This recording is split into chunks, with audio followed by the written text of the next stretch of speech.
Modern Sony ports are absolutely brutal on this little GPU. God of War sits around 20 FPS. Even dropping all the way to FSR Ultra Performance doesn't improve things, and combat sections remain in the high teens to low 20s. This is another example of a game that simply doesn't benefit from aggressive upscaling. Ghost of Tsushima struggles between 15 and 23 FPS, regardless of which FSR preset we use, and even shows flashing visual artifacts throughout gameplay. It's a shame, because even at these low settings, the game still looks beautiful. But between the low frame rate and the constant rendering artifacts, it's simply not an enjoyable experience. Death Stranding turns out to be another game where FSR simply refuses to help.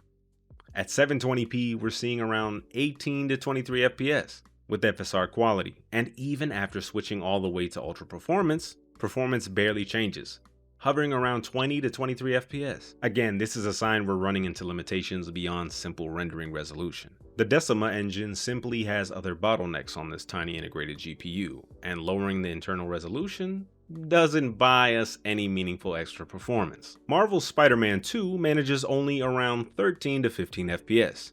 No matter what FSR settings we tried, the game never came close to being playable. Swinging through New York should feel fast and fluid, but at these frame rates, it's more of a slideshow than a superhero experience. Helldivers 2 ends up being one of the few exceptions in this entire benchmark. At 720p with FSR quality, we're getting around 23 to 25 FPS, which isn't ideal. But switching all the way to FSR Ultra Performance boosts the game into 35 to 40 FPS range. The image quality definitely takes a hit, but unlike many of the other games in this test, Helldivers 2 actually benefits from more aggressive upscaling and becomes genuinely playable.